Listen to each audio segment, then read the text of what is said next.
გამარჯობა, ეთერშია სოლიდარობის სტუდია და გადაცემას გაუძღვები მე დავით ახვლედიანი. ჩვენი დღევანდელი სტუმარი გახლავთ პარტია სოლიდარობა მშვიდობისთვის პოლიტსაბჭოს წევრი პოლიტოლოგი გიორგი ირემაძე. მოგესალმებით გიორგი. მადლობა რომ გვეწვიეთ სტუდიაში. დღეს არის მნიშვნელოვანი თარიღი ფაშიზმზე გამარჯვების 80 წლისთავი.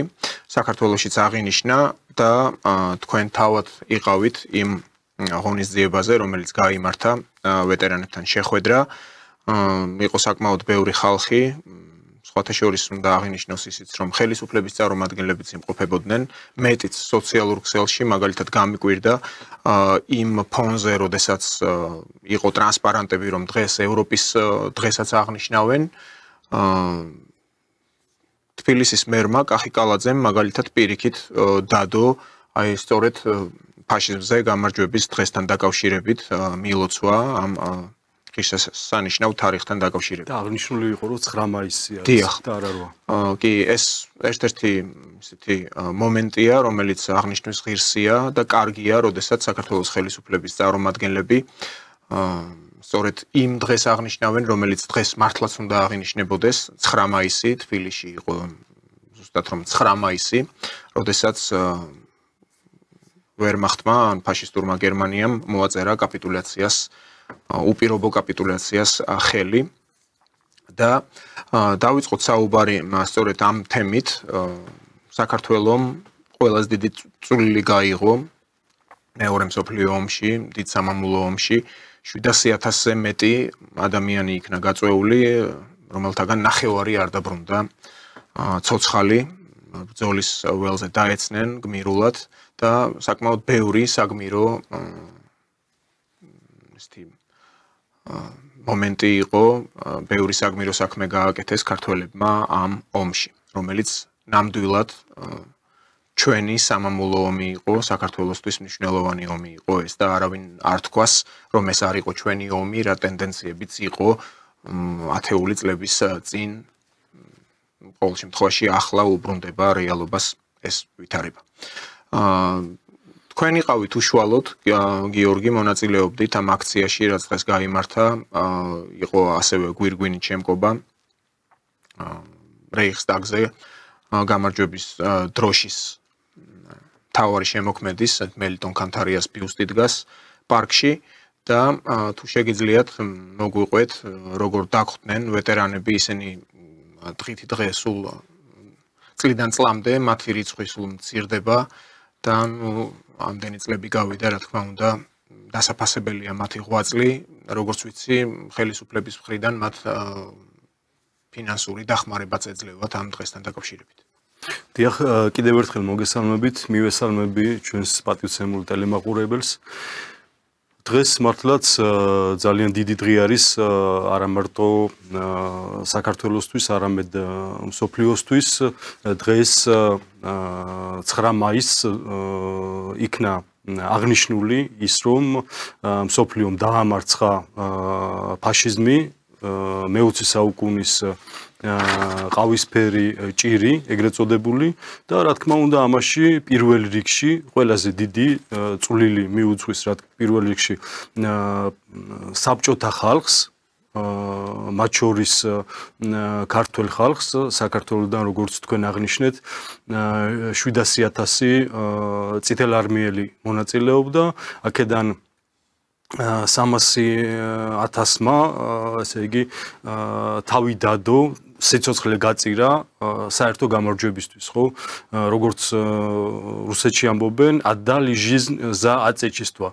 და მართლაც ჩვენი წინაპრებისთვის მაშინ იყო სამშობლო მამული და საქართველოს ოჯახი არ არსებობს, რომ მისი წინაპარი არ მონაწილეობდეს დიდ სამამულო ომში, მათ შორის ჩემი წინაპრებიც 4-ვე დიდი ბაბუა მონაწილეობდა დიდ სამამულო ომში, 2 დაბრუნდა გამარჯვებით და 2-მა სიცოცხლე დადო აი ამ საერთო გამარჯვებისთვის, მათ შორის კავკასიის ფრონტზე და შემდეგ ბაბუაჩემ ნახა ეს კრასნოდარის ერთ-ერთ სოფელში ნახა საძმო სასაფლაო და იქ თავისი მამის საფლავიც ნახა. ეს ასეთი ისტორიები ალბათ საქართველოს ყველა ოჯახში არის და ჩვენ უნდა გვახსოვდეს ჩვენი წინაპრების ეს დიდი გამარჯვება და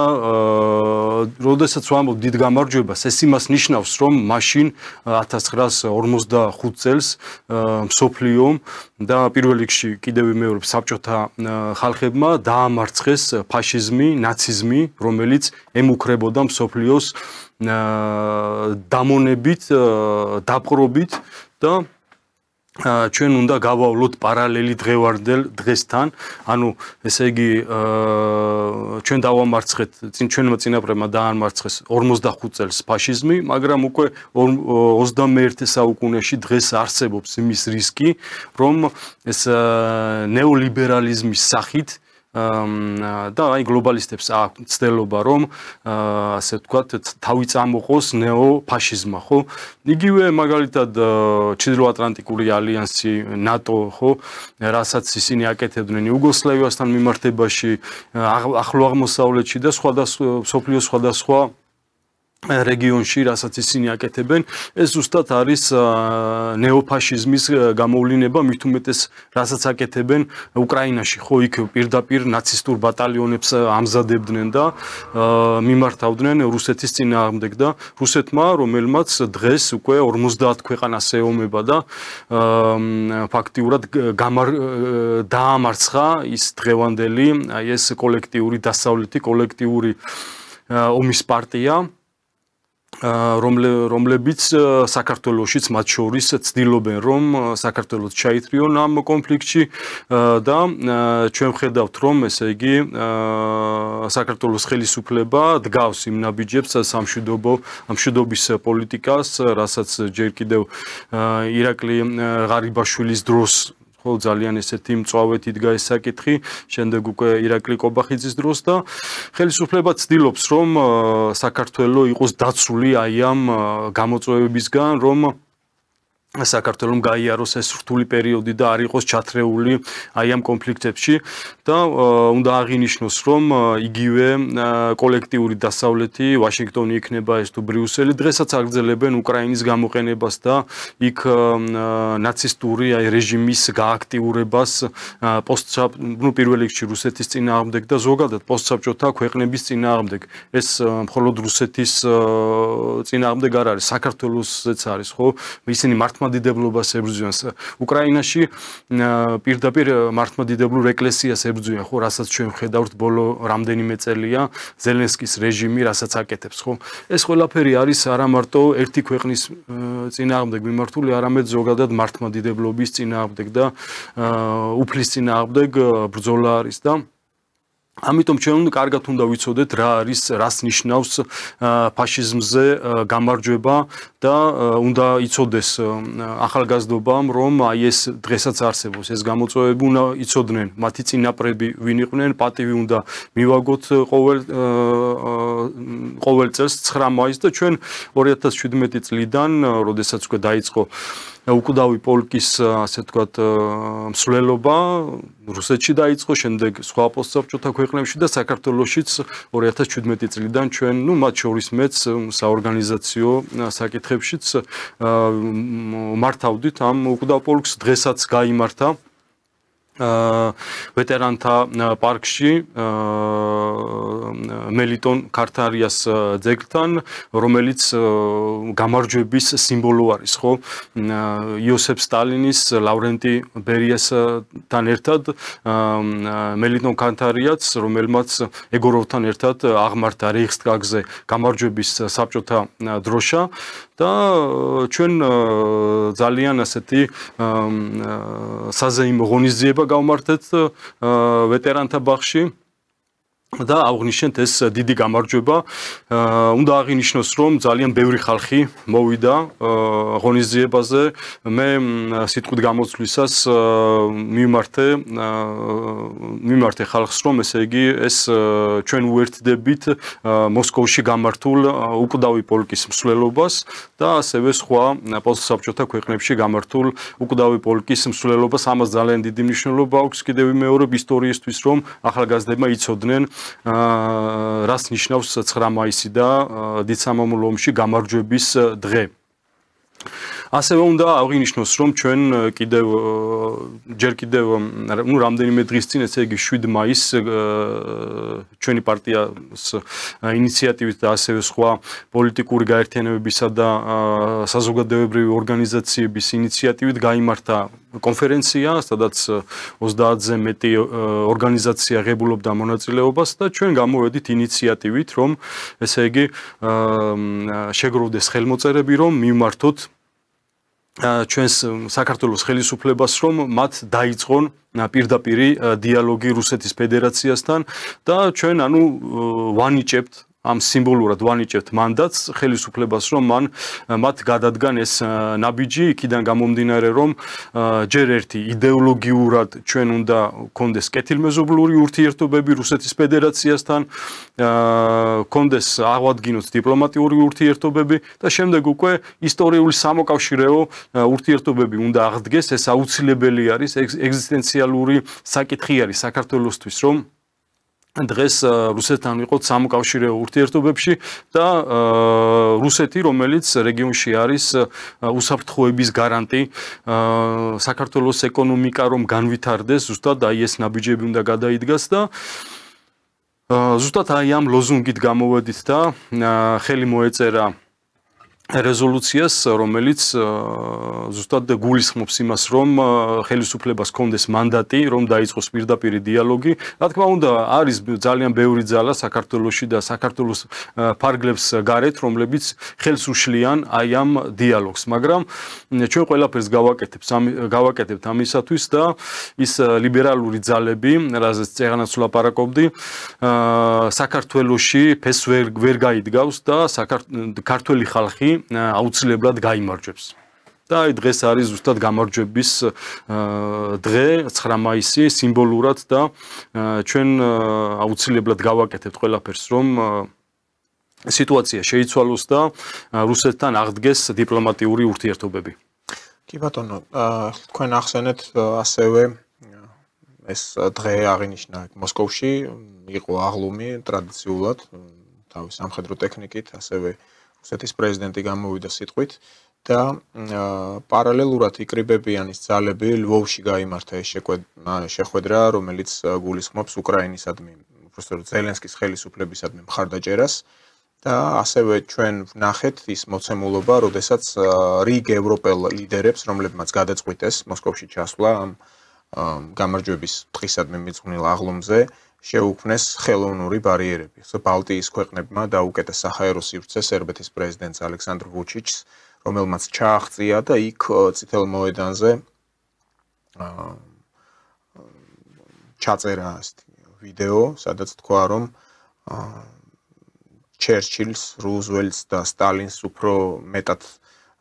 მათზე უფრო მეტი გზის გავლა მოუწია, ვიდრე ჩამოაღწევდა მოსკოვში, გულისხმობდა იალტის შეხვედრას. ასევე იყო იქ სლოვაკეთის ლიდერი ფიცო, რომელიც გააკრიტიკა პოლონეთის ხელისუფლებამ. არიან ძალები, რომლებიც პირდაპირ ჯერ კიდევ უკრაინაში საომარი მოქმედებების დაწყების და მსვლელობის პირობებში ამბობდნენ, რომ რუსეთი ექცევა სრულ იზოლაციაში. მაგრამ 20-ზე მეტი ქვეყნის ლიდერი ჩავიდა იქ. აზერბაიჯანის პრეზიდენტიც უნდა ჩასულიყო ილჰამ ალიევი, თუმცა მან გადადო იმ მიზეზით, რომ მამამისის სეიდარ ალიევის ხსოვნისადმი მიძღვნილი ღონისძიებები უნდა ჩატარებულიყო ბაქოში. რაოდენ გასაკვირიც არ უნდა იყოს, იქ ჩავიდა პრემიერ-მინისტრი ნიკოლ პაშინიანი, სომხეთის ხელმძღვანელი. იქ იყო ესეთი კურიოზული ეპიზოდი, როდესაც მან პუტინთან ხელის ჩამორთმევის შემდეგ ზედმეტი ნაბიჯი გადადგა კიბეებზე ასასვლელად, თუმცა პუტინმა მას მიუთითა, რომ არა, იქით მიბრძანდითო, იქ იყო საპატიო სტუმრების როგორც ჩანს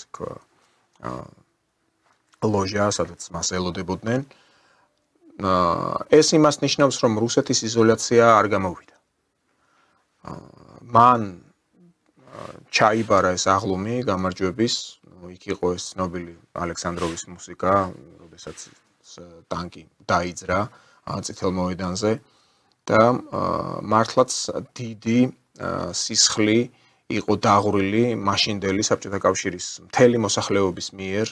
აქ იყო ყველა ეს რესპუბლიკები, მათ შორის საქართველოს ყველაზე დიდი წვლილი გაიღო, ისევე როგორც კავკასიის დანარჩენმა რესპუბლიკებმა და მინდა ვთქვა, რომ იმ სიტყვაში, რომელსაც ეს პუტინი ამბობდა ამ აღლუმზე, სამხედრო აღლუმის დაწყებამდე, განსაკუთრებული ხაზი გაუსვა კავკასიის ხალხების მონაწილეობას ამ ომში, ასევე შუა აზიის ხალხების და მიუთითა იმაზე, რომ როდესაც ფრონტის ხაზს ესაჭიროებოდა სურსათ-სანოვაგე, ნავთობი, საწვავი და სხვა საჭირო მთელი ეს ბრძოლისთვის განკუთვნილი კომპონენტი, სწორედ ამ ხალხებმა, ამ შუა აზიის და კავკასიის რესპუბლიკებმა გაიღეს ლომის წილი.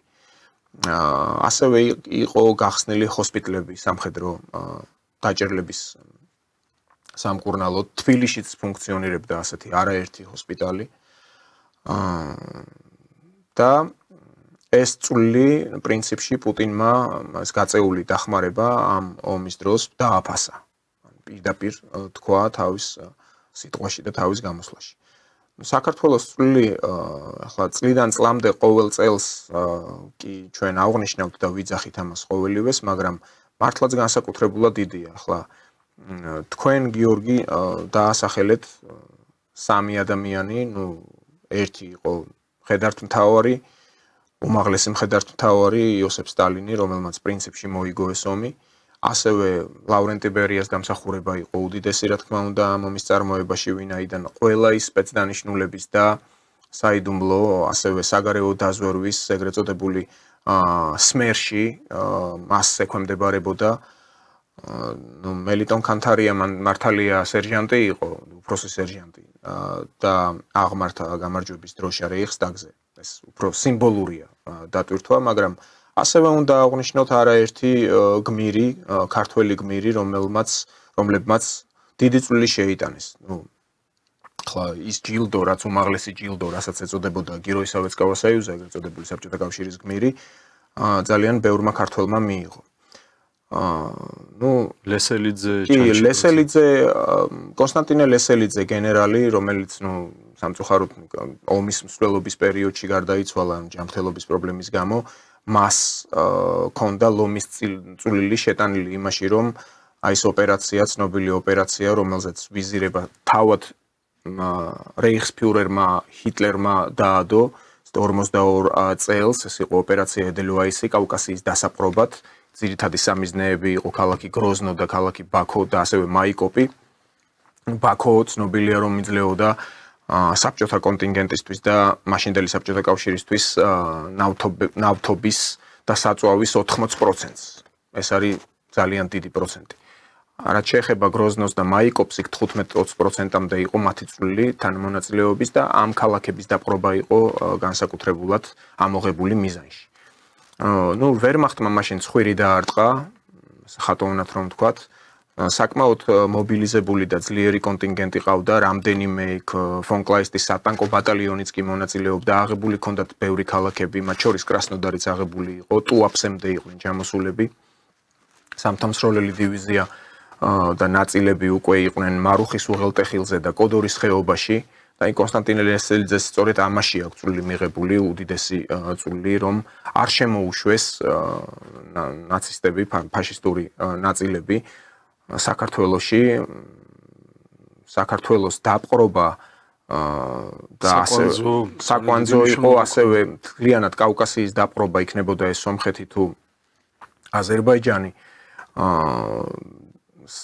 ერთ-ერთი მნიშვნელოვანი იყო, როგორც ერთ-ერთი გამარჯვება ამ ომ საბრძოლო მოქმედებებში ბერლინისთვის, ანუ ჰიტლერისთვის. ეს რომ არ გამოვიდა და უკვე 53 წელს და სტალინგრადის ბრძოლამაც გადამწყვეტი როლი შეასრულა ამაში, ანუ კავკასიაში წაგებული ბრძოლა და ეს ჩავარდნილი ოპერაცია ედელვაისი ნიშნავდა, აი ასე არის ამ ისტორიოგრაფიაში წარმოჩენილი, როგორც ჰიტლერის დასასრულის დასაწყისი. ანუ ვერმახტის, უშუალოდ მესამე რაიხის. ხო და აი კონსტანტინე ლესელიძე ვახსენეთ ეს გენერალი, ქართველი გენერალი, ასევე იყო არაერთი გმირი და შავი ზღვის აუზს ეხებოდა სწორედ აი ქართველი. იქ იყო ნოე ადამია, იყო ალექსანდრე წურწუმია, რომელიც ადრეც მithქვამს ერთ-ერთ ეთერში ომის დაწყებისთანავე, აი 22 ივნის ომი დაიწყო, უკვე 13 ივლისს უნიკალური ოპერაცია დაგეგმა, საერთოდ შავი ზღვის ფლოტის ავიაცია სათავეს იღებს აი სწორედ ყირიმის ნახევარკუნძულზე და ალექსანდრე წურწუმია იყო სწორედ ეს გმირი. მისი ბომბდამშენი ფრთა, საავიაციო ფრთა იქ წარმოიშვა. იქ დაიწყო. ახლა იქ სევასტოპოლთან არის ბელბეკის აეროპორტი. აეროდრომი, სამხედრო აეროდრომი, ასევე არის კაჩა და მაშინდელი ახალი ტიპის ეს პეტლიაკოვის ბომბდამშენები, სულ 3 ცალი იყო მიღებული. მერე დაემატა ეს ავია ზვინი, ეგრეთ წოდებული, წურწუმიამ გადაწყვიტა, რომ გადაეფრინა შავ ზღვაზე, მოლდავეთში, წინადღით გადაფრინდნენ მოლდავეთში და უკვე მოლდავეთიდან განახორციელეს რუმინეთში პლოეშტიზე გადაფრენა, გერმანელები დაიბნენ, იმიტომ რომ ის გავდა ძალიან გერმანულ ბომბდამშენებს, დორნეოს და ჰეინკელებს, იმიტომ რომ ფიუზელიაჟი და ეს კილი ეგრეთ წოდებული კუდი ამ საბჭოთა თვითმფრინავს ჰქონდა ძალიან მსგავსი, როგორც გერმანულის და გერმანელებს არ ჰქონდათ ამის შესახებ ინფორმაცია და ამით ასე ვთქვათ, ამით იხელთა. გაანადგურა არაერთი ფაბრიკა ქარხანა პლოეშტიში და მთელი აი იმ სამხრეთ ნაწილის ვერმახტის ნავთობ მარაგები. ანუ იწოდა ნახევარი ქალაქი. ეს ყველაფერი განახორციელა წურწუმიამ. და მაშინ გაითქვა სახელი არა მხოლოდ საბჭოთა კავშირში და ნუ გასაგებია რომ სტალინამდეც მივიდა ეს ამბავი, არამედ გარშემო პერიფერიებზე იმ არსებულ ქვეყნებში, რომლებიც ითვლებოდნენ საბჭოთა კავშირის მხარდამჭერები ამ ფაშიზმთან და ნაციზმთან ბრძოლაში.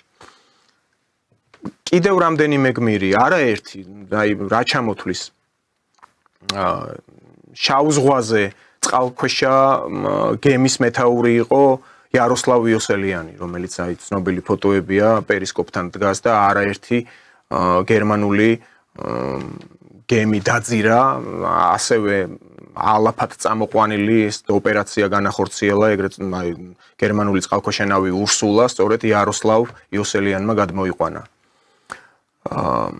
საინჟინრო ჯარების ერთადერთი და პირველი მარშალი არჩილ გელოვანი, რომელიც ჯერ კიდე მაშინ სევასტოპოლის და ნოვოროსიისკის და რამდენიმე აი ყირიმის ქალაქების ევაკუაციაში ჰქონდა უნიკალური როლი, ვინაიდან ძალიან მალე დაგეგმა ამ ქალაქების ევაკუაცია, როდესაც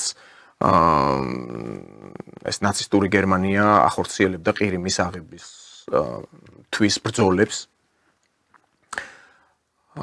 უკვე 44 წელს საპუნგორაზე 414 ქართული დივიზია და იქ იყო ასეთი ასევე გმირი სამხარაძე, რომელმაც ტყვიან ფრქვევიდან მთელი, ესე იგი, ასეული გაწყვიტა ამ გერმანელების.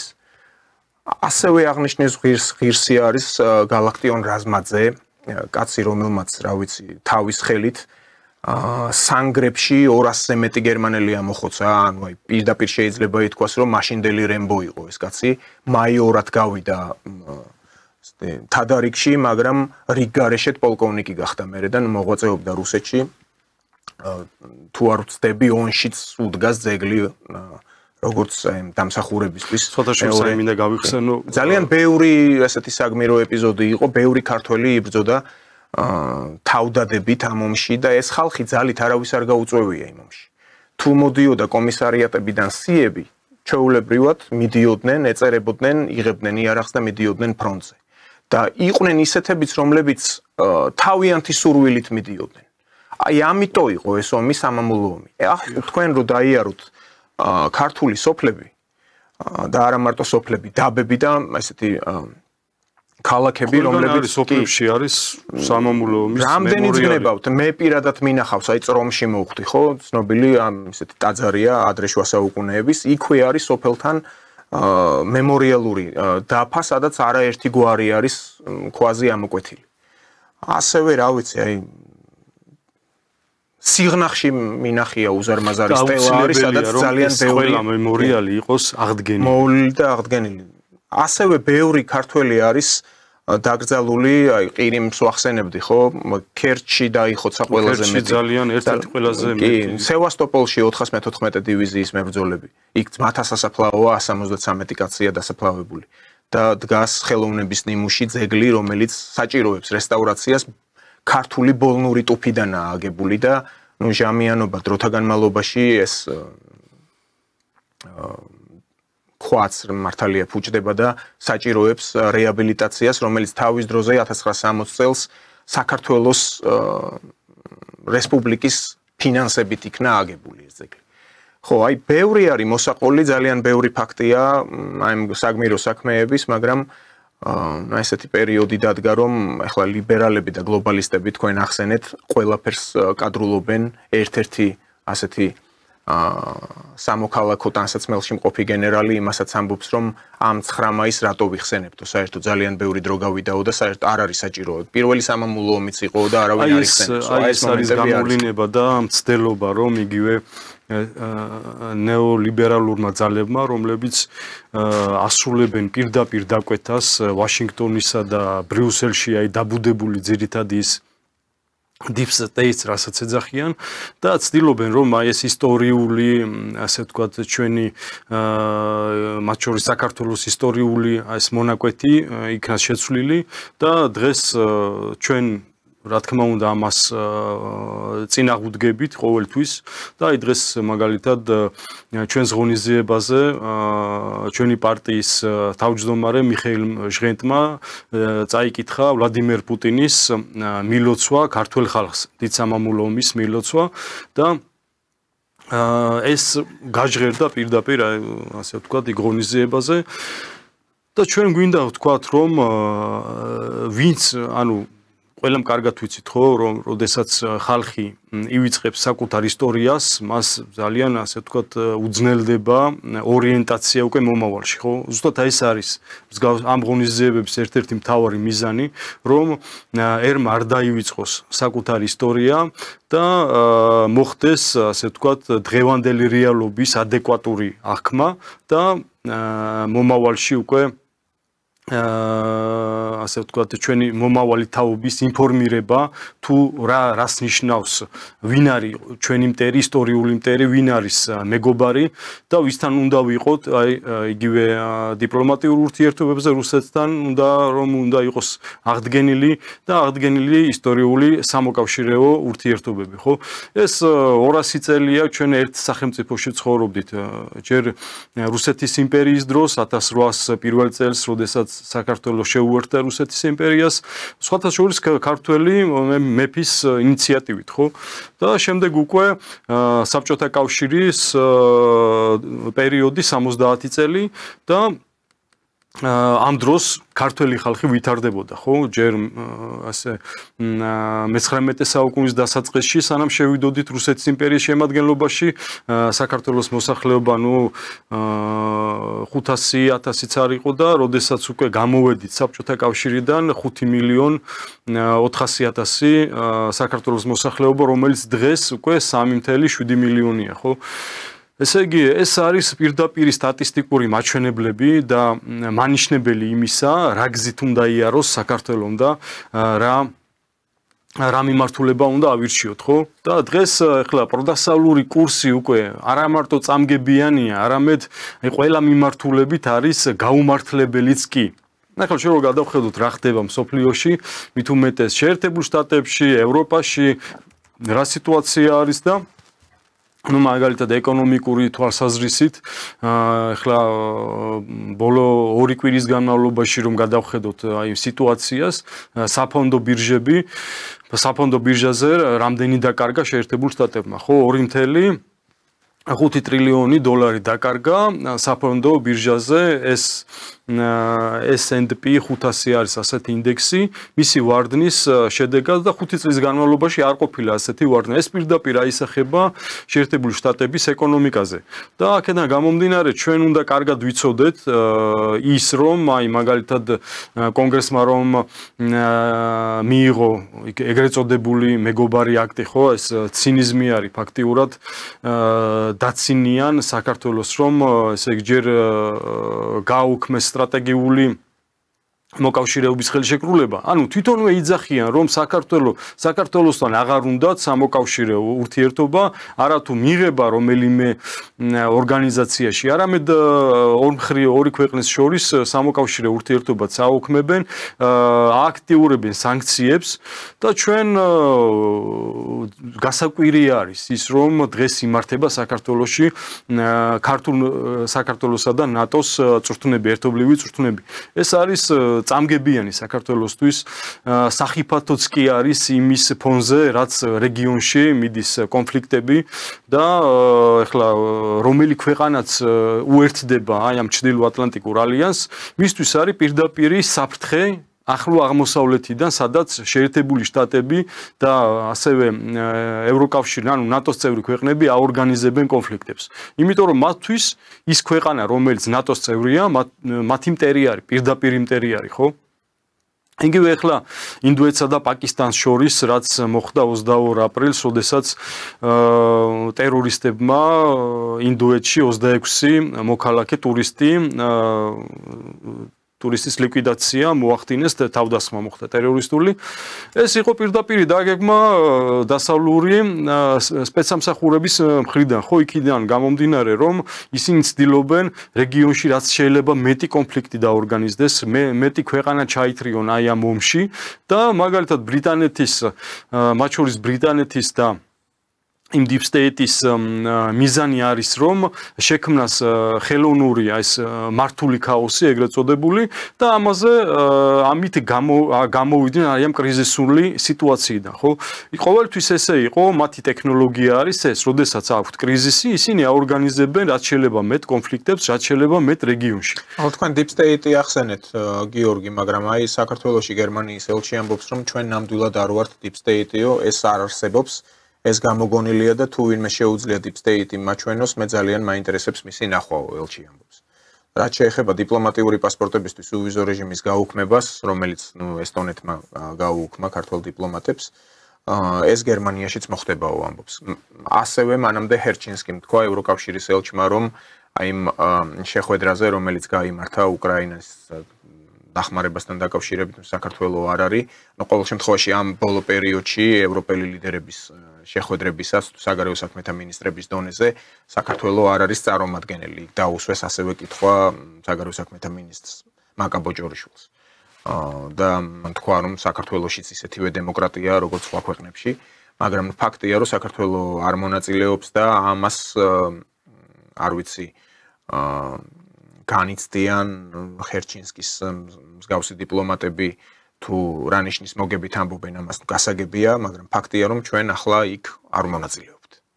ეს მათთვის როგორც ისინი ამბობენ ცუდია და უпростоრად ისინი მიუთითებენ რომ საქართველოსთვის არის ცუდი, მაგრამ ჩვენ როგორ მიგვაჩნია ის რომ საქართველოს ხელისუფლება არ მონაწილეობს ამ ევროპულ შეხვედრებში, რიგ საკითხებთან დაკავშირებით ეს კარგია თუ ცუდი? ვიცით რა არის ახლა გერმანიის ელჩმა რაც განაცხადა რომ სად არის deep state-იო ხო მას შეუძლია გადახედოს ნებისმიერი ლიდერის პოზიცია მაგალითად უკრაინასთან მიმართებაში როდესაც ისინი პირდაპირ ცდილობენ კონფლიქტის ესკალაციას აფინანსებენ ნაცისტურ რეჟიმს და ცდილობენ რომ ეს კონფლიქტი გადაიზარდოს თავად ევროპაში და თავის ქვეყნებს რთავენ აი ამ კონფლიქტში, ხო? და მე ემზადებიან, რომ აი ასე ვთქვათ, ეშინიათ რუსეთი, რომ მათაც უპასუხებს იმ მილიტარისტულ ქმედებაზე იმ ასე ვთქვათ პირდაპირ ესე იგი ბირთვული ომის საფრთხის ქვეშ აყენებენ რეგიონს, ხო? აი ეს არის deep state და ის არის deep state, რომ მაგალითად მაკრონი ადრე თუ მუშაობდა როჩილდების ბანკში, ის გახდა პრეზიდენტი, ხო? და რამდენი ოლიგარქი ყავს, რასაც ისინი ოლიგარქს ეძახიან და საუკუნეების განმავლობაში მართავენ ევროპას, შემდეგ უკვე შეერთებულ შტატებს, ახლა ვინც ფიქრობს, რომ შეერთებულ შტატებში არის დემოკრატია ან ევროპულ ქვეყნებში და იქ ხალხი ირჩევს ამათ, ამ პრეზიდენტები იქნებიან ესენი თუ სხვა ხელისუფლების იგივე სენატი, კონგრესი და ასე შემდეგ. ეს ყველა არის წინასწარ მობზანდებული იმ კლანების მიერ კადრები, რომლებიც იგივე ტრამპი იქნება, ეს ბაიდენი მით უმეტესი კლინტონების კლანი და სხვა ასე ვთქვათ პოლიტიკური დაჯგუფებები, რომლებიც საუკუნეების განმავლობაში დასავლეთში არიან ხელისუფლებაში. აი ეს არის deep state. და ის რომ იძახის რომ აი სად არის deep state და ეს არის ცინიზმი, ეს არის ხალხის მოტყუება და დემოკრატიის, ასე ვთქვათ, დემოკრატიას იფარებენ ფარად, რომ განახორციელონ აი ეს მილიტარისტული გეგმები, დაორგანიზონ კონფლიქტები, მათ შორის საქართველოშიც ხო რამდენი კონფლიქტი დაორგანიზეს 90-იანებში 2008 წლის კონფლიქტი პირდაპირ შეერთებული შტატებიდან იყო, ასე ვთქვათ, გეგმა, მითითება, რომ მომხდარიყო ორგანიზება და რამდენიმე თვე ემზადებოდნენ და რო იძახიან რომ აი ჩვენ არ დაგვიწყია სააკაშვილის სისხლიან რეჟიმს გულისხმობ, რომ არ დაგვიწყია კონფლიქტი. როდესაც ასე ვთქვათ სახელმწიფო, ანუ სახელმწიფო სტრუქტურები, სამხედრო მანქანა ემზადება კონფლიქტისთვის რამდენიმე თვე და მე ბრჭყალებში შემთხვევით ხდება რაღაცა პრეცედენტი და მე უცბად იწყებს ასე ვთქვათ არმიის ჯარის შეყვანას იმ ქალაქში და იმ ქალაქის დაბომბას, რომელიც ქართულ ქალაქად მიაჩნდათ, ხო, როგორც ისინი ამბობდნენ. და საკუთარი ქალაქი მაშინ დაიბომბა. ხო, ეს არის deep state-ის გამოვლინება, ეს არის იმ გლობალისტური ომის მეორე სახელი ქვია გლობალისტური ომის პარტია, რომელიც საუკუნეების განმავლობაში იგივე ბრიტანეთს, ახლა ბრიტანეთმა როდესაც დამარცხდა საფრანგეთთან 100-წლოვანი ომის დროს, მან შემოვლითი გზით, ანუ შიგნიდან გატეხა და მოიყვანა ის, ანუ რევოლუცია მოაწყო, ხუთი რევოლუცია მოაწყო საფრანგეთში ბრიტანეთმა. და იქ ივარჯიშეს და შემდეგ უკვე მსოფლიოში გაავრცელეს ის ფერადი რევოლუციები, რომელიც საქართველოშიც მოხდა, ხო? და შემდეგ უკვე უკრაინაში მაიდანის სახით და დღესაც საქართველოში ცდილობენ აი ეს ლიბერალური მილიტარისტული ძალები რომ მოაწყონ რევოლუცია მაიდანი და როგორც ვხედავთ უკვე აი ესე იგი მუნიციპალური არჩევნებისთვისაც ემზადებიან აი ეს დასავლეთიდან რაც განცხადებები კეთდება იგივე სანქციების პაკეტი რაც მიიღეს კონგრესში იგივე ის ვადები არის სხვადასხვა ვადებია გაწერილი და ის პირდაპირ მიუთითებს რომ მაიდანს ამზადებენ საქართველოში. აი ეს არის რეალობა და ჩვენ უნდა ვიცოდეთ კარგად ვინ არის ჩვენი მოკავშირე ქვეყანა, ისტორიული მოკავშირე და მასთან ავადგინოთ სამოკავშირე ურთიერთობები და ვინ არის მოწინააღმდეგე, ხო, ვინ იყენებს საქართველოს საზარბაზნე ხორცად. ანუ კოლექტიური დასავლეთი. და ჩვენ ეს ყველაფერი კარგად უნდა ვიცოდეთ და არავით არის ნატო, ახლა ევროკავშირზე რომ მიდის საუბარი, ეს არის აბსოლუტურად ფუჭი დროის კარგვა, ხო? არავით არის პერსპექტივა ევროკავშირს არ აქვს, არავით არის სიკეთეს ევროკავშირი საქართველოს ვერ მოუტანს. მაგალითად 3+3 ფორმატში, ხო, ეს არის უნიკალური ფორმატი, რამდენჯერ გვიტყვია და კიდევ ვიტყვით, რომ საქართველოს შეუძლია აქედან დაიწყოს დიალოგი. იქ აზერბაიჯანი და სომხეთიც არის, ხო, რომელსაც აი სულ რამდენიმე წლის წინ ჰქონდა ომი იყო, საკმაოდ მასშტაბური ომი იყო, მაგრამ ისინი ამ ფორმატში სხედან ასე ვთქვათ, აჟღერებენ საკუთარ პოზიციას, მიდის დიალოგი და მიდის ყველაფერი იქითკენ რომ სამშვიდობო ხელშეკრულებას იქნას ხელი მოწერილი, ამაში ძალიან კარგია რომ საქართველოს მხარეც არის ჩართული როგორც შუამავალი და იმედი არის რომ ჩვენს რეგიონში არ გამოუვა იგივე deep states რომ მოახდინოს კონფლიქტში ჩავრთას ჩვენი რეგიონი, ხო? მაგრამ ძალიან დიდი რისკები არის და აქედან გამოსავალი მხოლოდ არის ის, რომ რუსეთთან ჩვენ დავალაგოთ კეთილმეზობრული ურთიერთობები დავიწყოთ აქედან და შემდეგ უკვე გადავიდეთ სამოკავშირეო ურთიერთობებს. ამას ალტერნატივა არ აქვს და რაც უფრო მალე გაკეთდება და გადაიდგმება ეს ნაბიჯები, საქართველოსთვის, ქართული ხალხისთვის მიმით უფრო უკეთესი სიტუაცია იქნება, სამოო პერსპექტივა უფრო უკეთესი იქნება და უფრო უკეთეს ხელსაყრელ პირობებში ვიქნებით, რომ ჩვენთვის მომგებიანი პირობებით გაფორმდეს სხვადასხვა ხელშეკრულებები, რომელიც ეხება იმ პრობლემებს, რომელიც აუცილებლად არის მოსაგვარებელი, ხო, იგივე სოხუმთან მიმართებაში, იგივე ცხინვალთან მიმართებაში, ჩვენს აფხაზ და ოს ძმებთან, რომ ასე ვთქვათ, შერიგება შედგეს, ხო, აქედან უნდა დავიწყოთ. ხო, აი აფხაზეთის და ცხინვალის, de facto ლიდერები იყვნენ ჩასულები მოსკოვში, შეხვდნენ კიდეც პუტინს, მაგრამ ეს რაზე მიუთითებს, თუ ხდება აფხაზებისადმი და ოსებისადმი მილოცვა და სახელისუფლებო დონეზე, ეგრეთ წოდებულ სახელისუფლებო დონეზე, ეს ლიდერები მათი ჩადიან, იქ de facto ლიდერები, პუტინი ულოცავს ქართველ ხალხს ამ ფაშიზმზე გამარჯვების დღეს, ასევე მოლდაվել ხალხს მიულოცა. უკრაინელები საერთოდ არ უხსენებია ვინაიდან ვიცით ახლა ოფიციალური პოზიცია არა მარტო პუტინის, არამედ სხვა მაღალი თანამდებობის პირთა პოზიცია, საერთოდ უკრაინელებს მიიჩნევენ ისევ და ისევ რუსებად, ანუ სლავ ხალხად. ეს მათი გადასაწყვეტია რა და როგორ, მაგრამ ის რომ რუსეთთან მართლაც დროულად არის დასალაგებელი ურთიერთობა და ასე დიდხანს ვერ გაგრძელდება, ეს რა თქმა უნდა დამოკიდებულია გეოპოლიტიკური კონიუნქტურიდანაც, სულ ამ ბეწვის ხიძის სიარული და ლავირება, არ ვიცი რამდენად მომგებიანია საქართველოსთვის, რთულია ეს გზა, შესაძლოა რაღაც იყოს აქ მეტი სუვერენიტეტისთვის და სუვერენიტეტის გამტკიცებისთვის ესეთი ალგორითმი, რა ვიცი, რამდენად ხელსაყრელია, ამაზე ალბათ კიბერნეტიკოსები, რა ვიცი, მათემატიკოსები რაღაც გათვლებს უნდა აკეთებდნენ. ყოველ შემთხვევაში ხელისუფლებას ეს პოზიცია უჭირავს, რომ არ იყოს დაძაბული ურთიერთობა რუსეთთან და ამის გამო მას აბრალებენ რუსეთუმეობას, რაც პრინციპში სიყალბეა და ტყუილია და მეორეს მხრივ ესეთი ლავირება თუნდაც რითაც დავიწყეთ გადაცემა სამთავრობო საიტზე გამოჩნდა სოციალურ ქსელში გილოცავთ ევროპის დღესო და ამავე დროს დღეს აპირებენ აი ამ ევროპის დღის აღნიშვნას აი სალომე ზურაბიშვილი და სხვა ჭინკები ყავთ იქ კუდიანები და ეს მწვანეთმიანები და ცხვირში საყურე გაკეთებული ახალგაზრდობა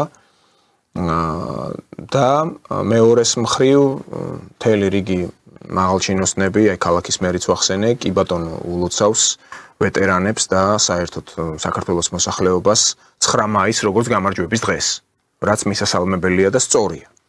ანუ ისტორიის გადაწერა არ უნდა მოხდეს და ვერ უნდა მოხდეს საქართველოში. ცდელობები იყო ამისი. ამის ცდელობები იყო იგივე სააკაშვილის მმართველობის პერიოდში, როდესაც ქუთაისში ააფეთქეს მემორიალი. რას ერჩოდნენ ამ მემორიალს, გარდა იმისა, რომ უნდათ ამოეძირკვათ აი ეს სწორედ ეს მიდგომა, რომ ყოველ წელს უნდა აღინიშნებოდეს ეს დღე. ხო, ტექნოლოგია. გარდა იმისა, რომ ეს იყო მაღალ პროფესიონალურ დონეზე შესრულებული მემორიალი, ვიცით ავტორი, ბერძენიშვილის ქანდაკება იყო ის ცხენოსანი მეომარი, რომელსაც ჰქონდა ეს ჭირაღდანი, უკან მხელა პანო იყო, მიზანმიმართულად ხდებოდა მისი განადგურება, გარდა იმისა, რომ ესე ააფეთქეს ის სამარცხვინოთ ეს გადაიქცა ამ ხელა ძეგლი მან გამოიწვია ასევე ადამიანების სიკვდილი ახალგაზრდა დედა გარდაიცვალა და ემსხვერპლა მისი შვილი აი კომისიაზე წულუკიანთან მართალია ამ ამბავმა უკვე ჩაიარა მაგრამ ესეც მოსაკვლევია თუნდაც ის ხალხი არის დასაბარებელი როგორ ხდებოდა ეს ყველაფერი ანუ რატომ მოხდა ამ ძეგლის ასე დანგრევა. რა თქმა უნდა და ჩვენ ეს არის ერთ-ერთი მნიშვნელოვანი ის ასე ვთქვათ, მომენტი, რომელიც უნდა იყოს გამოძიებული და დამნაშავეები უნდა იყვნენ დასჯილი სამაგალითოდ და ზოგადად ის სააკაშვილის ნაცისტური რეჟიმი, რომელიც 9 წელს განმავლობაში ატერორებდა საქართველოს მოსახლეობას, აუცილებლად უნდა იყოს დასჯილი და არავითარი დასავლეთიდან წამოსული რაღაც დირეისენი მოთხოვნები და რაღაცა ამაში არავითარი კომპრომისი არ უნდა გამოიჩინოს დღევანდელმა საქართველოს ხელისუფლებამ და ის სასამართლო პროცესი უნდა უბრალოდ საკომიტეტო საგამოძიებო კომისია უნდა მივიდეს ბოლომდე და უნდა აიგრძალოს ნაცმოძრაობა და მისი სატელიტები და არავითარი არჩევნებში მონაწილეობის საშუალება ნაცმოძრაობას არ უნდა ქონდეს, ხო? ეს არის თავად ხელისუფლების მხრიდან დაპირება და რომელიც უნდა შესრულდეს, ხო? და ეს არის ქართული ხალხის პირველი მოთხოვნა.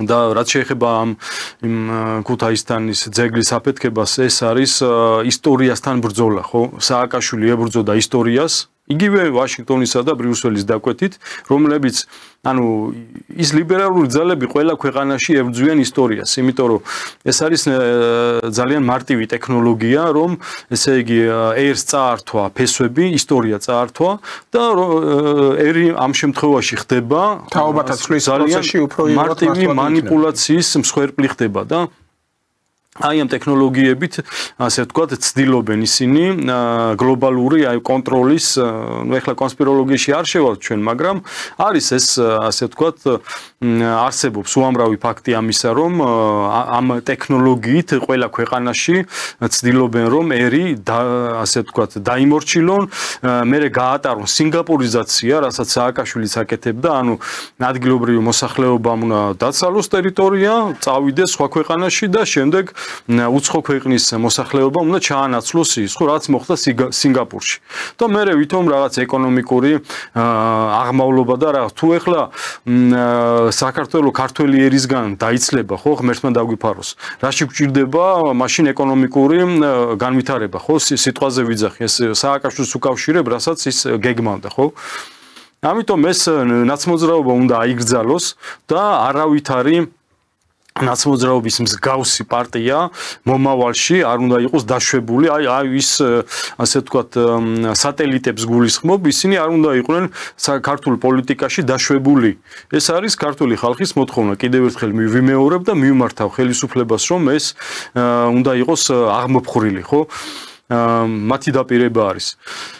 ну რაც შეეხება ესე იგი ისევ მსოფლიოში მიმდინარე პროცესებს უკრაინაში რაც ხდება ხო ხელმოწერა შედგა ის ხელმოწერა ტრამპსა და ზელენსკის შორის ეგრეთ წოდებული მინერალების ხელშეკრულება, რომლის მიხედვითაც შეიქმნება ფონდი, რომელიც გააკონტროლებს რაღაც ინვესტიციებს, გააკონტროლებს წიაღისეულებს და ასე შემდეგ. ორივე მხარე იძახის, რომ ეს ჩვენთვის ხელსაყრელი და მომგებიანი ხელშეკრულება არის და იძახიან, რომ ორივე მხარე იძახის, რომ ჩვენ ვაკონტროლებთ აი ამ ჩვენთვის ასე ვთქვათ, ну ტრამპი იძახის, რომ რაც დაკარგა ბაიდენმაო 350 მილიონი დოლარი, ამასო ჩვენო ამოვიღებთო და როგორ ამოიღებს ეს ჯერ ერთი შანსი არის ნულის ტოლი.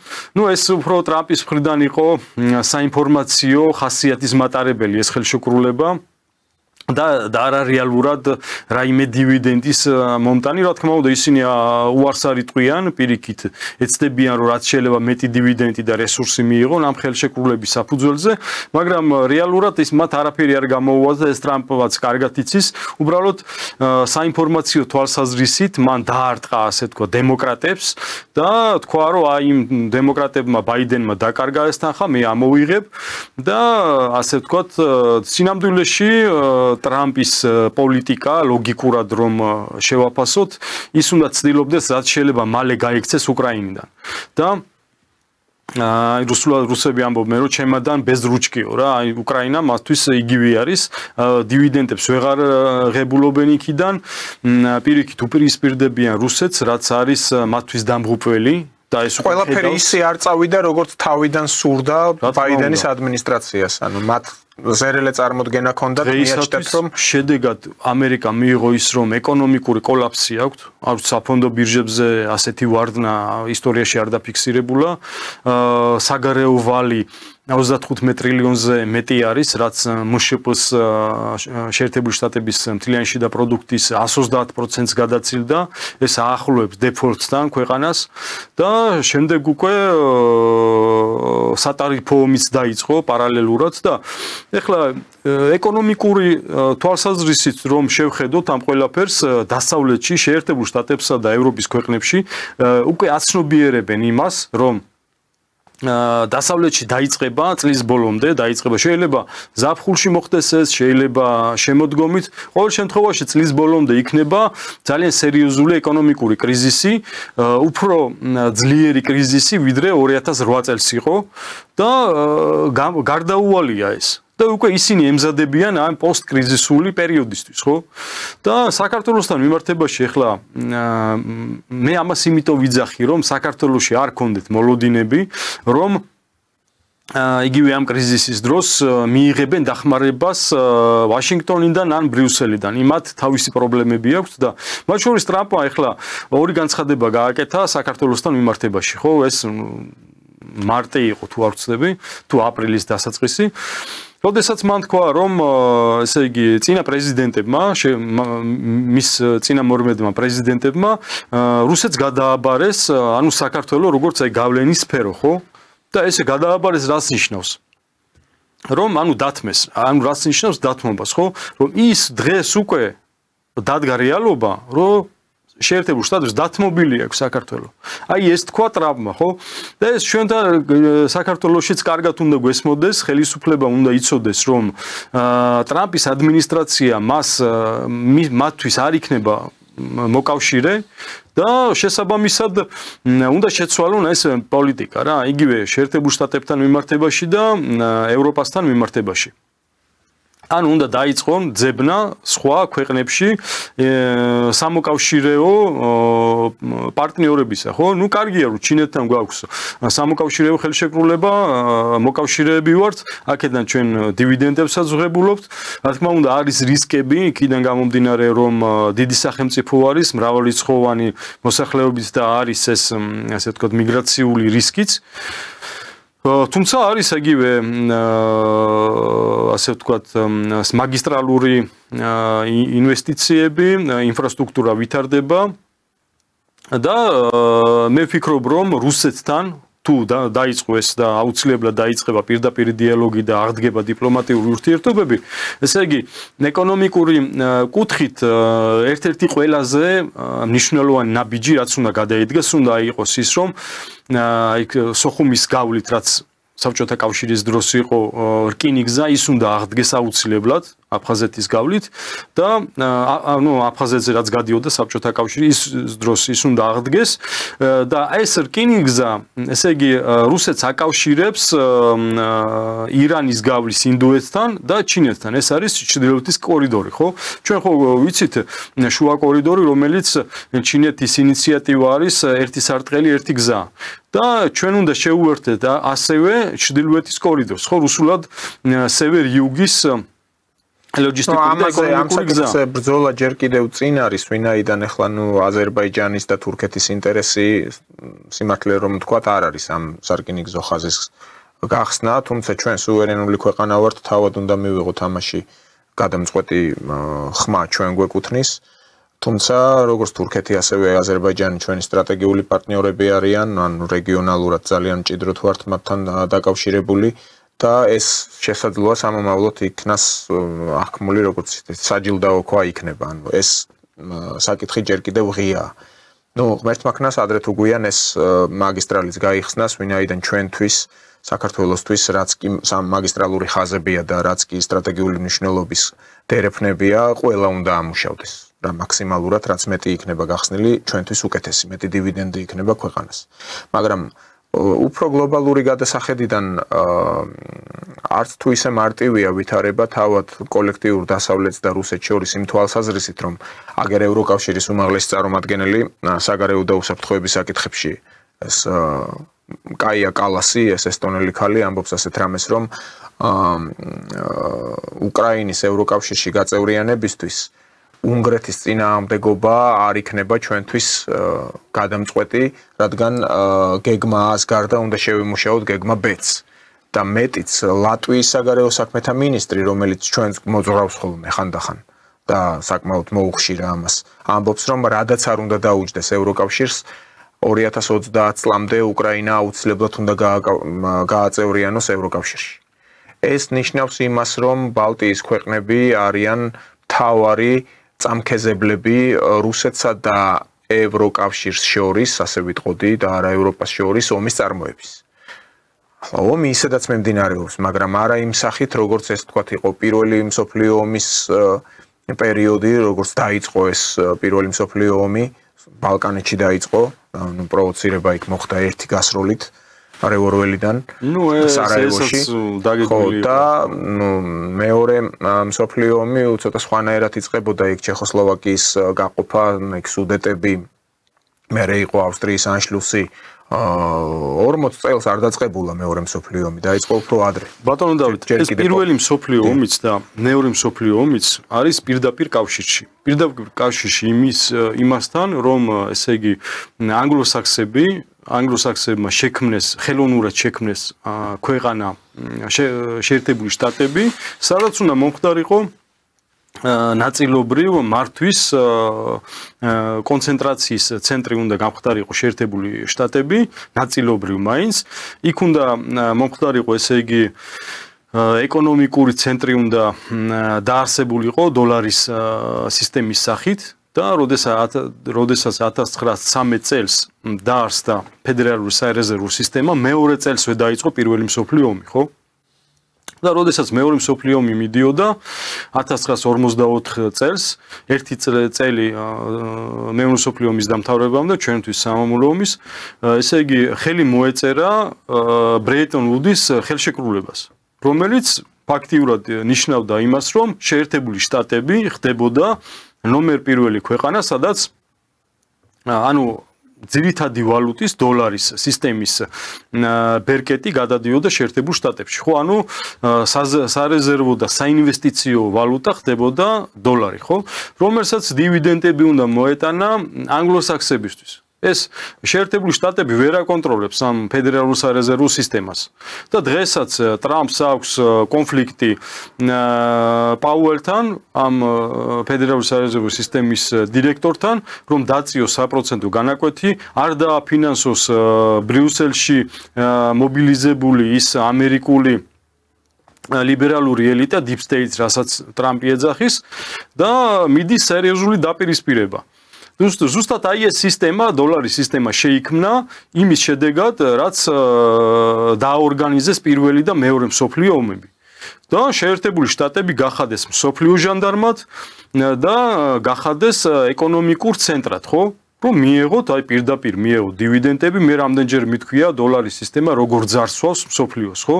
და ჩვენი ნებით, მათ შორის საქართველოსთან ყოველწლიურად დაახლოებით 400 მილიონი პირდაპირ ყიდვით აი ამ დოლარისა იძარცვება საქართველოს 400 მილიონი წელიწადში. ეხლა ბოლო წლებში უფრო სუვერენიტეტის გაძლიერებასთან ერთად ეს მაჩვენებელი მნიშვნელოვნად დაკლებულია, მაგრამ პრინციპი ერთია, ხო, იგივე დოლარის სისტემა დღესაც ძარცვავს საქართველოს.